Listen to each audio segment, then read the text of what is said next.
All right, so boom, let's time travel just a little bit. Close your eyes with me, and let's relive the moment. We're going back a year and a half to the middle of 2024, July, live from Toronto, Canada. It is Money in the Bank, hosted by the beautiful Hall of Fame Scrum Diddly Umptious, 7-time women's champion Trish Stratus, and she introduces the 16-time champion John Cena. He says hello to Stu, runs his Boston ass down to the ring, puts the fingers in the air, and he announces to the wrestling faithful, the WWE Universe, 2025 will be his last year wrestling. Everybody is heartbroken. How can Cena leave us? But the anticipation is building, knowing that we have a retirement tour of the greatest of all time, as they say, on the horizon. Fast forward to Royal Rumble 2025. It's Cena and Jey Uso, the final two. Everybody and they mama all believing that it's gonna be Cena who gets the W, but Uso survives, knocks out Cena, and Cena loses in the Royal Rumble. Fast forward a few minutes, the press conference right after, Cena says, what's best for business is John Cena main eventing in WrestleMania for the WWE Championship. And everybody sees the attitude shift and they say, oh Lord, what does this mean? Could Cena potentially be turning heel? He doesn't necessarily talk this stern all the time. Fast forward, next pay-per-view, it's now Elimination Chamber. We're down to the final three, Seth Rollins, CM Punk, John Cena.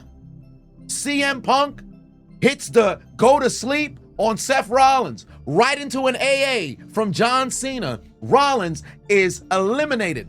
A few minutes later, Punk escapes the STF only to get caught with a curb stomp on the ropes. Cena takes advantage, locks in the STF. Punk being screamed at from outside the cage from Seth Rollins for him to die. Cena wins and punches his ticket to WrestleMania to go and meet Cody Rhodes. The cage comes up. Travis Scott and The Rock make their way down to the ring. They ask Cody Rhodes, will you sell your soul? Rhodes says, Rock, go fuck yourself.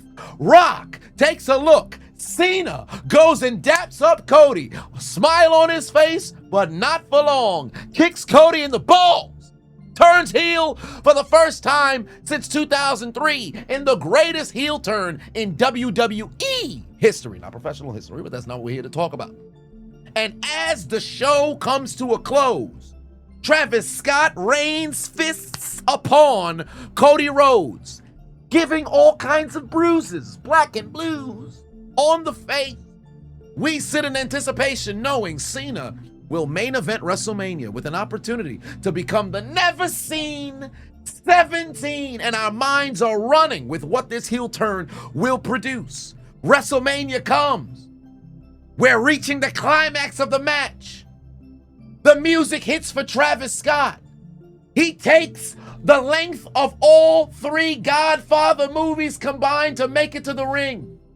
Cena ends up winning the championship. Screw you, Joe. Defends the title against Randy Orton. Squashes R-Truth. Tags with Logan Paul. Gets himself disqualified against Ron Killings. Takes down CM Punk. And then turns face by way of apologizing before losing the title to Cody Rhodes. What a heel turn. What a heel turn. It was amazing. Open your eyes. It was ass.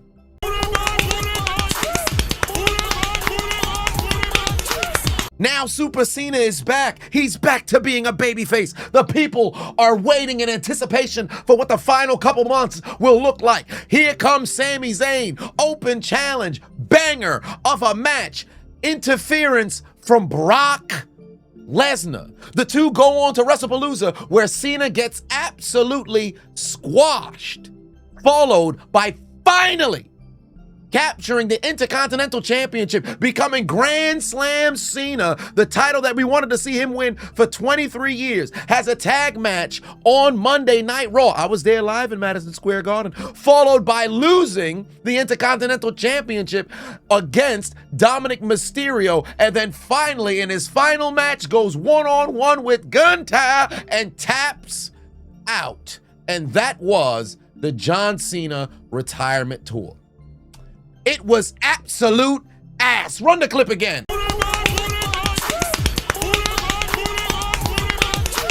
And now, a word from our sponsor. All right, so boom, we're reaching towards the tail end of the NFL's regular season, but the deals continue over at Underdog because this Thursday, they've got another special promo with Kenneth Luke Skywalker III. 1 yard through the air or on the ground, and it's a lock. And remember, for all new customers who use my promo code Adonis, Adonis, when you play $5, you get $75 in bonus funds. And listen, I'm not one to brag. It's just been a spectacular year for me over on Underdog. Well, remember, there's no guarantees, but do yourself a favor right now. Either click the link down in my description or scan the QR code on the screen. Download the Underdog app. Make sure to use my promo code Adonis, Adonis. And remember, all new customers who play $5 get $75 in bonus funds. And now back to your regularly scheduled program. Now, for one, I didn't want to say anything until the conclusion of the retirement tour was complete. Of course, after WrestleMania, there was a high level of disappointment with how the match played out and the execution of Cena winning the never-seen 17. But I extended a little bit of grace, saying that we still had half the year, or a little bit over half the year remaining left to go, so we could see the direction that WWE would take, right? So now that the retirement is fully concluded, we can analyze where things went wrong. It starts at the beginning because let Cena tell the story. He went on a press run prior to Saturday night's main event, and a number of different questions you can read between the lines because Cena is spectacular at being a company guy. He gives the most LinkedIn politician-like answers to where he doesn't try to throw anybody under the bus. But if you read between the lines of all of the different interviews, you can kind of figure out the picture that was being painted. It starts with him admitting that the plan for the retirement tour had started back in 2022. You announced your retirement tour at Money in the Bank 2024 in Toronto. Yep. How much planning had gone into that announcement? How were you already setting aside your schedule? About another year and a half. So like the whole thing was like 3 years. No way. Yeah. So you started thinking about this retirement tour in 2022? Yeah. Wow. Now, for one, Cena was planning the retirement since 2022. Of course, he never specified when he started to think about it, but he didn't approach WWE until 2023. In early 23, we pitched TKO. I say we, it's me and one of my best friends, Dan Baymuk, is kind of my right hand, my consigliere, I guess. And we pitched him the idea of a year, call it as you see it, and again, lead with diplomacy. I think it's worth this, but you can think it's worth whatever. Please allow me to bet on myself. You want to run on incentivized contract? You want to do this? I want to do this, and I want to make everybody win. If you put down $1, I want to give you back 10. And at the same time, I want to give everybody out there a run for their money. Like, we're really going to go for it. I will do my best not to suck. I'm not just going to go do the 5 moves of doom. I think we can do something real special. And they bought it. But it also takes a while to put that through the engine. So 2022, he was pondering the retirement. 2023, he approached TKO. TKO didn't come into the fray until April of 2023. Remember, Vince stepped down in 2022. I believe it was the middle of 2022. He returned at the top of the year in 2023 to his same position. So he didn't approach TKO. He probably approached Vince. Now, albeit after the merger had began in April or May of 2023, if the conversations about what the direction was going to be, remember, Vince stayed on board in WWE until he had to step down at the start of last year in January of 2024. Hence why at WrestleMania 40, I was there, when Steph came out and said, this is the first WrestleMania of the Paul Levesque era. That was because Vince was completely out, right? So the conversations probably involved Vince. Why is that relevant? Because the plan originally was to do like a full year. This is just goes to show that my ignorance of the business. I wanted to do 220 dates. Just take a year off of everything, hop on a bus, do a full WWE calendar, and like totally say goodbye. Thank goodness that the business isn't like that anymore, because I would be, if you took a gingerbread man, just broke him, I'd be done. They only needed me for 36. A few very important things that were said here. First and foremost, Cena said he was going to take the entire year off, to where professionally, the only thing that he would be focusing on is WWE. Furthermore, wanted to do 220 dates, right? But remember what he said towards the end of that clip right there. He stated, thank God that's not how the business is ran anymore. That's the way the business was ran under Vince. Remember, he originally approached in early 2023. There's no scenario where Vince wasn't involved in the conversation, albeit Vince may not have been running creative per se, because remember, there was a moment in which Triple H started taking that over, and then they had a whole group of different writers, individuals who were booking team, right? But there's no scenario where you booking and planning the 2025 John Cena retirement tour 2 years prior, and Vince isn't directly involved in that conversation alongside TKO, right? Is that relevant? Because in 2024, early 2024, January, Vince steps down due to the lawsuits, right? Cena participated in how many dates in WWE in 2024? 2. Or I should say 3. Night 2 of WrestleMania. The following night on Raw, where he had a match, the only match that he had in 2024, and then announcing the retirement tour at Money in the Bank in 2024. So what real interaction did he have to have the day-to-day of the new, runnings of the WWE? He didn't necessarily have that, right? So he closes it out by saying they only needed him for 36. Who is they? TKO, right? So he didn't necessarily have a scenario where they really could book out and plan out a full year. It seems as if they said, well, we only can give you these dates and you got to make these work. It was already in a situation where you're going to be failed at the start because you capped it at a certain amount of time. Starting Jan 6, man, it was off to the races. And boy, creative doth change. Sometimes directions go different ways, but that's always the case, no matter where you are in a card, whether you're top, middle, or bottom. I hear a lot of performers being like, man, they told me this and then it changed. Yeah, you shouldn't look at that with like angst or anger. Like, that is the nature of what we do. Did you have a framework in January for what you thought the year might look like? You say things change. Like, did it change a lot? There's always a framework. So yes, did it change a lot? Yes. And thus we reach the problem, because when he states that creative changes, right, that's a regular routine thing in wrestling. But you have to remember the context here. WWE pulled the curtain back so much to where they released WWE Unreal. And we saw in real time how the decision of getting Jey Uso to win the Rumble came about. And then here you have John Cena, who they put so much stock into this retirement tour from an advertising, perspective to make it seem like it meant so much. How is it that the year isn't centered around this?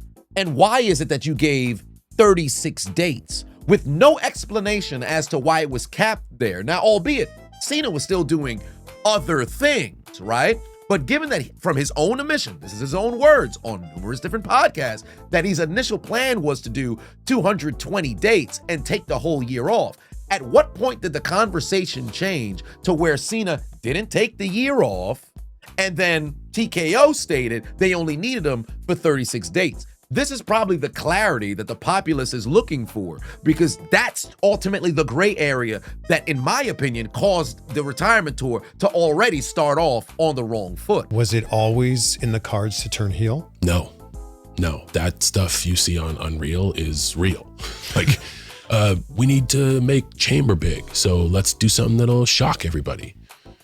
Hey man, we got this idea. No problem. I'll do the best I can with it. Were you excited about it? I'm excited about everything. So let me get this straight, right? Because the number one criticism that has been levied towards the WWE, especially the booking now, is they seem to be chasing moments rather than actually cultivating storylines. And you mean to tell me John Cena, who since becoming John Cena in 2004, right? Or late 2003 going into 2004, never was heel. And the conversation for the heel turn began by saying, yeah, we want to make Elimination Chamber big. Hey, I have an idea. Why don't we turn you heel? What? Mind you, this is the greatest, biggest heel turn in WWE history. I think Hogan's heel turn was the biggest one in wrestling history. But this heel turn here was the biggest one in the history of WWE. And it started by what?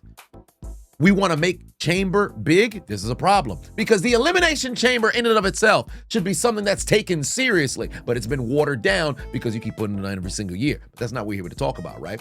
So you're telling me in the midst of the booking for what was going to be his second appearance on the retirement tour, they immediately switched direction solely to make the Chamber big. All right, pivot. We tried this. They were brave enough to allow me to try something bold.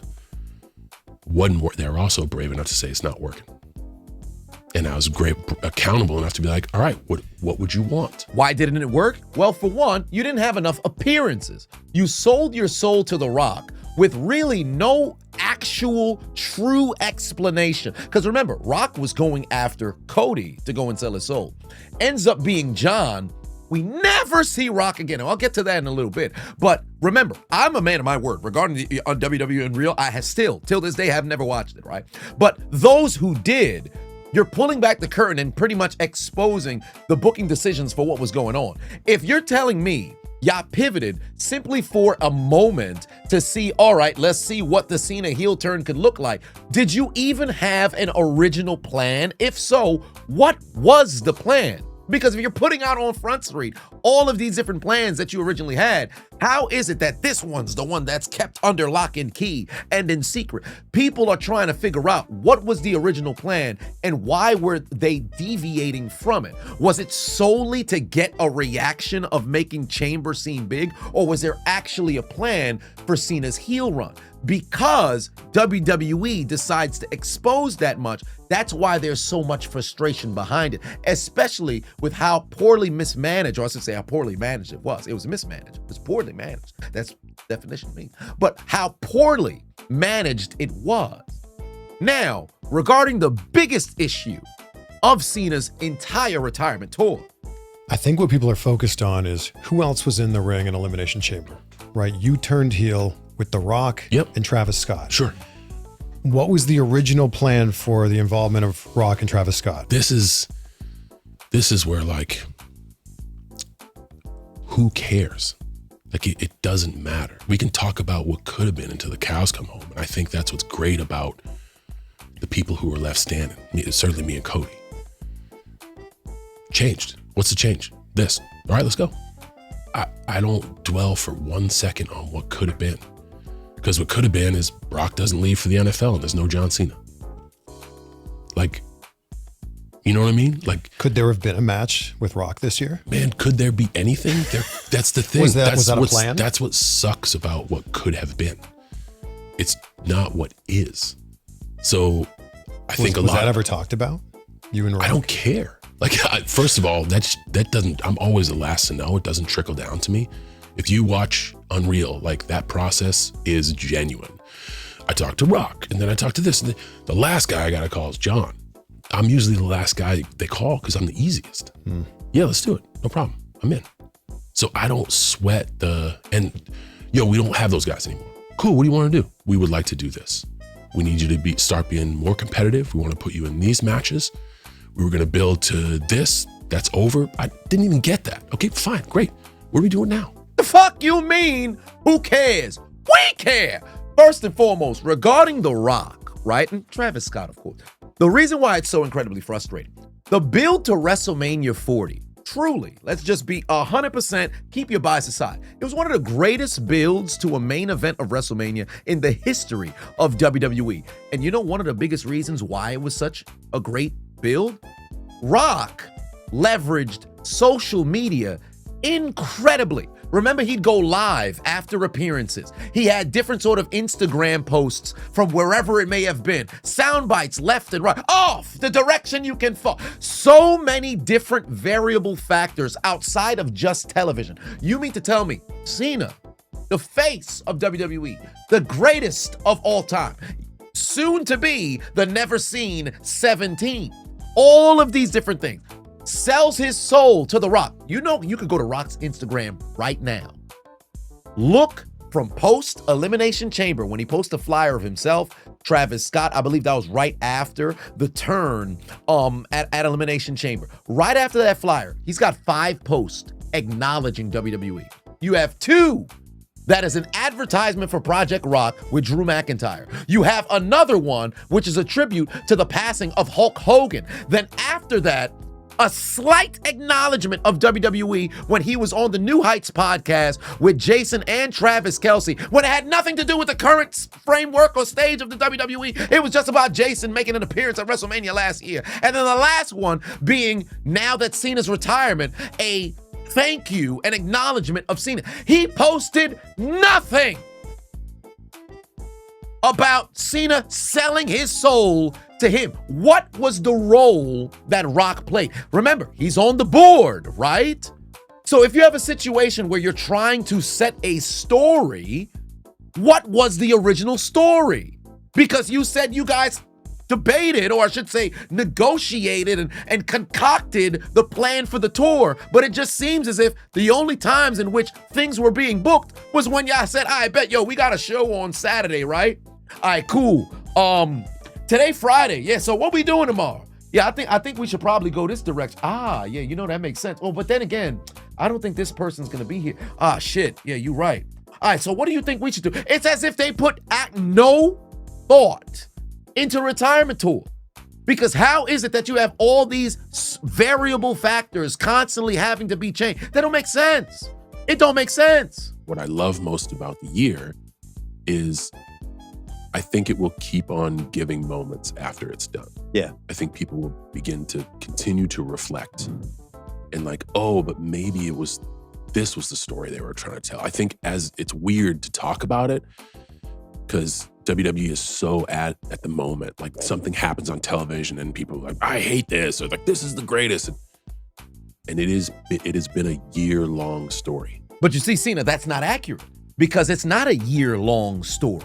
Because if you were to look at Royal Rumble to WrestleMania, you can say there was some variation of a story that's there. You lose in the Rumble, you go into the press conference, you then look relatively disheveled, sitting there saying, you know what, what's best for business is me main eventing WrestleMania and walking out, you know, WWE champion. Then he goes and does whatever it takes to go and win a chance to go and challenge Cody, turning heel at the Chamber. All right, great. You go on to WrestleMania, you win the title by any means necessary. Awesome. Now what's the story?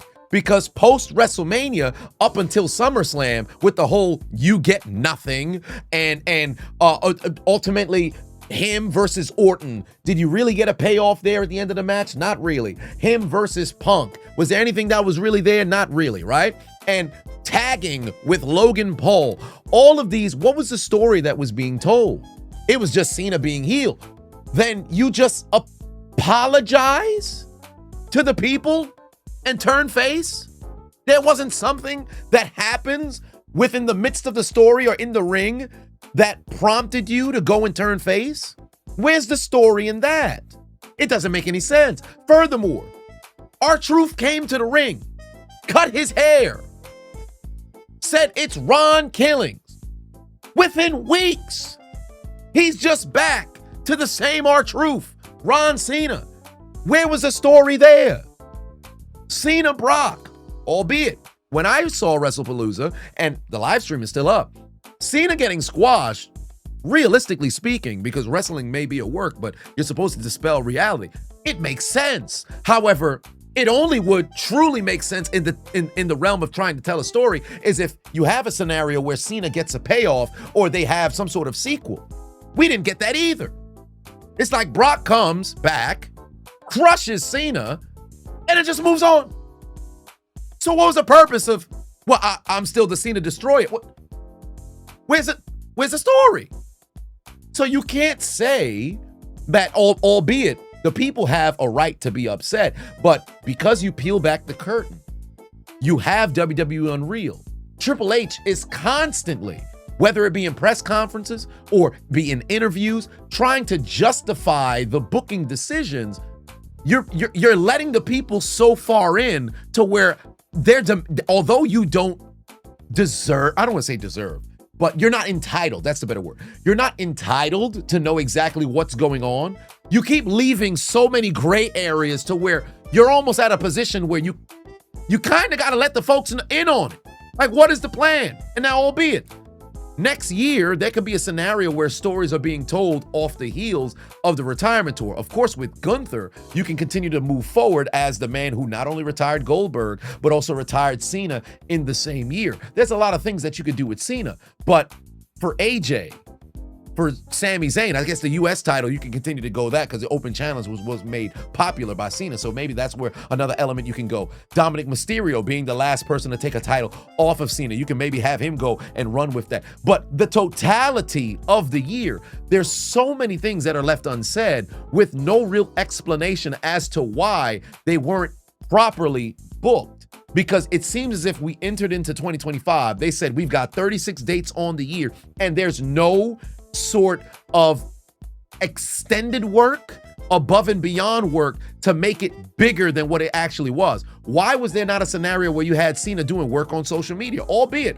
I know he's got a ton of different things that he's doing, but you mean to tell me you can't cut a 60 to 90 second to 120 second promo just on, maybe not so much on Instagram, because Instagram is all memes, right? That it's up to your interpretation. He puts quotes up every single day on Twitter. Maybe there's a location where you could do that. Maybe there's a Cena TikTok that you could have started to where he could have went and cut promos to try to make different sort of stories make sense. You had this man as your WWE champion, but only had him make appearances when he was on television.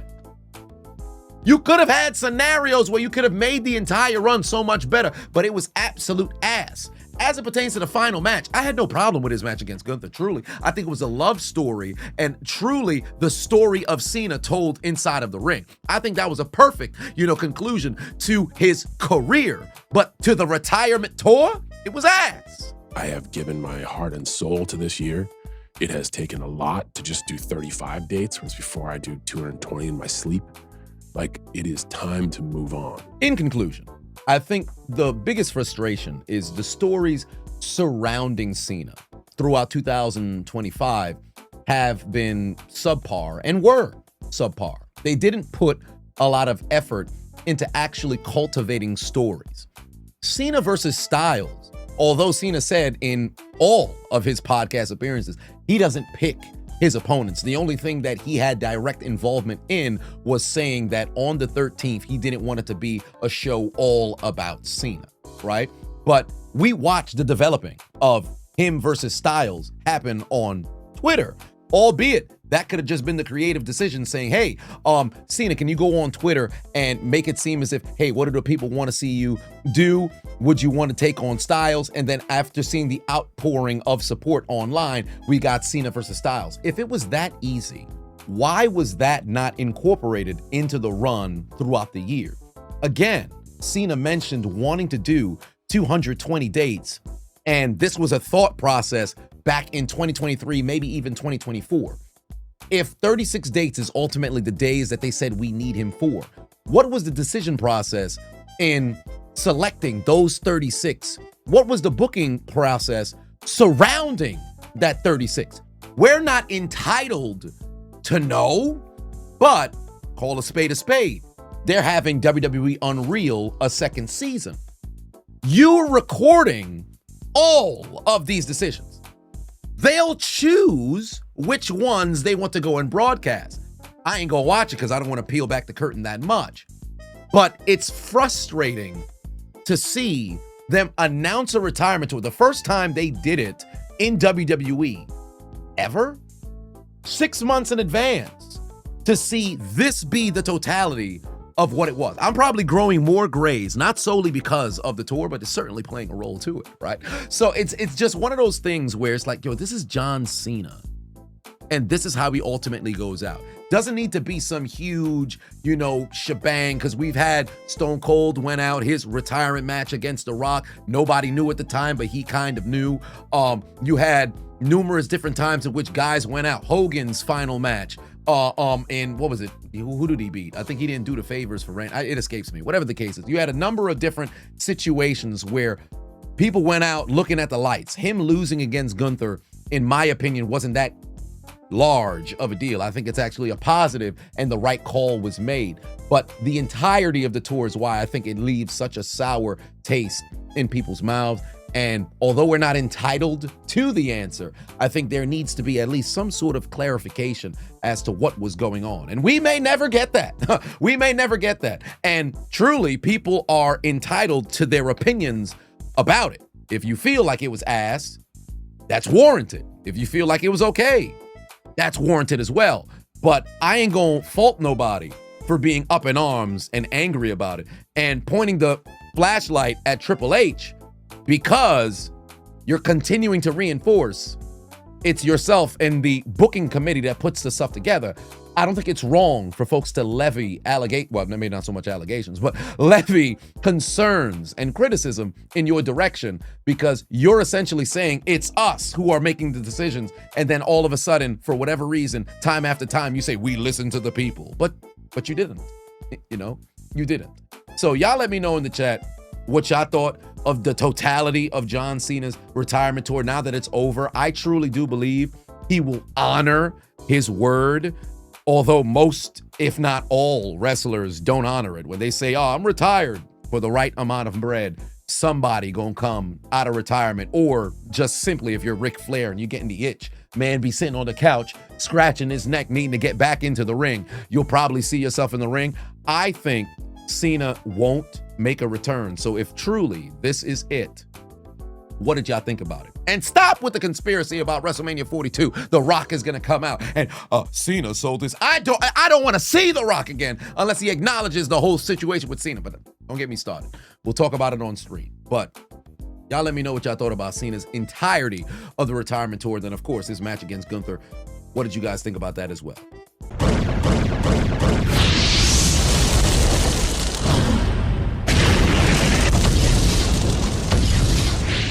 Hey, I appreciate you watching the entire video. Make sure to hit the subscribe button and the like button on the way out if you haven't already. And on top of that, hit that notification bell as well. For whatever reason, YouTube's only showing my videos to 20% of my subscribers. So if you have already turned on the notification bell, turn it off, turn it back on. If you never turn it on, turn it on. I appreciate you.